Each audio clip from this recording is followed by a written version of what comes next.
Učiteljica RS je jedan projekat koji je nastao u želji da pomognem deci. Nekako tako sam se uplašila kad sam videla oni će sad da prate preko televizije, pa kako će, pa ne mogu da pitaju ako im nešto nije jasno. I onda sam to i probala da uradim.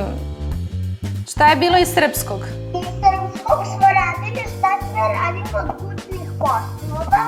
I jesi bila iskrena?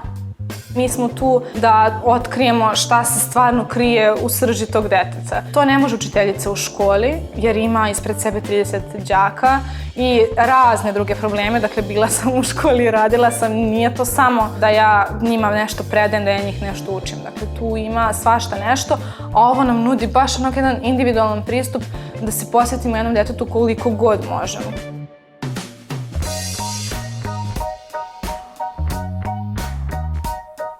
Ljudi su nam generalno davali ideje, roditelji, što vam kažem, prosto hajde da radite nešto o biljkama sa mojim detetom.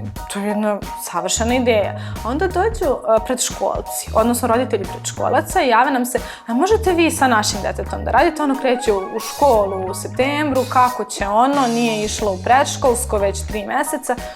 I ja kažem, pa mogu. Ja sam shvatila da je jedna stvar koja je nedostajala u ovom online radu, a vezano je za predškolce, da oni nemaju manuelni rad. Mogu oni malo da kuckaju tu po tastaturi, ali nemaju ništa pipljivo, treba im nešto. Ja kažem, pa dobro, to nije problem i to može da se riješi. Napravim ove kutije, divne kutije koje ja sad obožavam, zato što u njih može svašta nešto da stane. I ja to pošaljem svakom detetu. I to vam je magična kutija koju ćemo mi da koristimo na našim radionicama. Nemojte da preturate, vidjet ćete na svakoj radionici ćemo da koristimo nešto novo. Oni oduševljeni što su dobili kutiju, ja oduševljena što je sve to tako stvarno lepo krenulo.